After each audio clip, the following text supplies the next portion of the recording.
and you're not sure what to do with it exactly. And Dane Beaver said, well, why don't we just put it in a column? I'm like, great.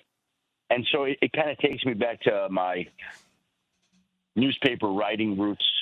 And, you spend literally a month accumulating the information and just keep adding to it and refining it. And I guess it's sort of like writing a book, leading up to the draft. And the book gets published, the Monday of the draft. And I think it's the second or third straight year we've done it. At least the second. We might have done it 3 years ago. But really enjoy doing it. Like I said, it just takes me back to my roots.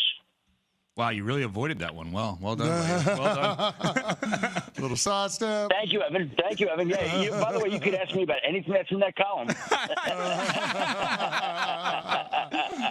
Oh, man, Schefter, we're here at draft week, and Shedeur Sanders feels like the prospect that has the widest variance in terms of where he could go. Some people think he could be a top 5 pick. There are others think that he can slide to the bottom of round 1. I'm curious, based on what you're hearing, how concerned are NFL teams about Shedeur Sanders and his dad, Deion Sanders, potentially being an issue long-term for that franchise, considering a coach's job security? How real is that?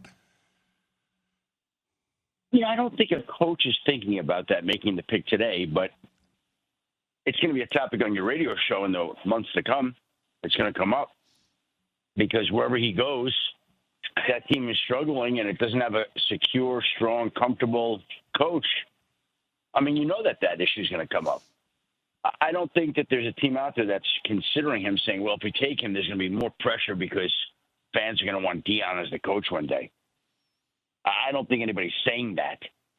But it's a reality that Deion is going to get linked to that job at some point in time if there's not a strong, secure, comfortable coach in that particular job. Adam, let's stick with Shedeur for a second. When Shedeur Sanders and the Giants had that private workout last week, it got people talking about their interest in him. And my favorite nugget from this piece that was filled with fascinating information was about the Giants' interest in him at number 3 specifically. How real do you think that is? Michelle, I think right now that seems to be one of the early pivot points of the draft. And best I can tell, my guess today would be that they're not going to take him at 3, but I will tell you that there are people out there who still maintain that they think he's going to be the pick. I don't. But I also am not ruling it out. And I also understand that there are people who are pretty intelligent who believe that he could be the pick. I don't think he will be the pick at 3.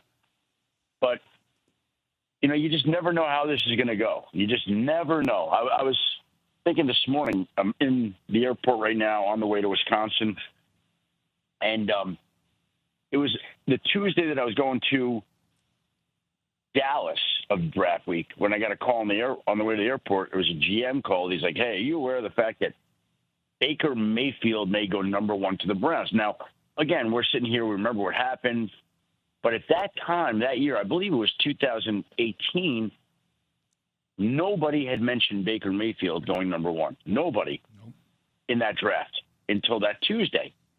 And so my point to you is just that these things change. What we think today may not be applicable tomorrow or Thursday. Things are fluid. As we sit here today, my guess would be that Shedeur does not go number 3, that it's another pick, and that the Giants could be in play on him later in the first round, trading back, maybe in the second round. We'll see how it goes. But that's the first early question. Does Shedeur go 3? And my guess is that the answer to that is no, but I am not ready to rule that out either. Schefter, reading through this story yesterday, picks 5 and 7 are the ones that jumped out to me because of what you wrote. You said Jacksonville, people around the league deem them to be a wild card simply because they don't know what the new GM is going to do. And unlike anything we've seen probably since Parcells with the Jets, that the Jets are moving in silence, which I think is a good move for them at this point. 5 and 7 have had my mind racing. Like, wow, could Shedeur end up in either of these spots? Yes, I said either of these spots, meaning Jacksonville, Trevor Lawrence, rumors, etc. Should our minds be wandering to that level with 5 and 7? Well, I mean, first of all, you have a nose for news because those two things are interesting to me as well. And I think what's interesting to me, and I'll go beyond that, the 5, 6, 7 ratios. We're talking about 3 and the Giants and Shedeur. But at number 5, if we go over all the mock drafts in recent weeks, I think it's fair to say the majority of them all have Mason Graham going to Jacksonville. Would you not agree with that? Yes. Yeah. Okay. And the one thing CC had that today, in, by the way. CC had that today before your – well, he put it together before your story even came out in his mock draft. So, yes. Who had him there? Chris Canty. CC. Yeah. The one thing I feel pretty comfortable in saying is I don't believe that Mason Graham is going to go 5. Don't believe he's going 5. Wow. Okay. Ooh. So what is Jacksonville doing? And I wish I could give you the windy fingers up there. What is Jacksonville doing right now? But I'm not on camera, so I can't do that. But I am doing it in the airport right now. People look at me, why does this guy have his fingers up in the air? And I would just say that the sense I'm getting is that Jacksonville very well, again, there's no absolutes. This is all informed speculation. But the sense I'm getting is that Jacksonville very well could be an offensive player. And it could be Ashton Genty, and it could be Tet McMillan. Like, we don't know where it's going right now. But I feel pretty comfortable in saying I don't think it's going Mason Graham. So there's 5.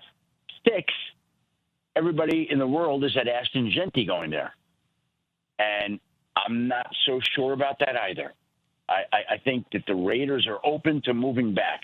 Whenever I hear a team is open to moving back, that tells me that they're not married to anyone at that spot. Now, that means they could stay at 6 and they could pick Ashton Genty, but they don't sound so committed to Ashton Genty currently that they're not prepared to move back. So everybody's got Mason Graham 5. I say no. Everybody's got Ashton Genty going 6. I say I'm not so sure about that. And the New York Jets, as you said, as I wrote, have moved in silence. There has been, in my mind, a concerted effort by this team to, as Aaron Glenn said at the owners' meetings, move in silence. And an organization that's had a lot of leaks in recent years has made it a point to make sure there are no leaks.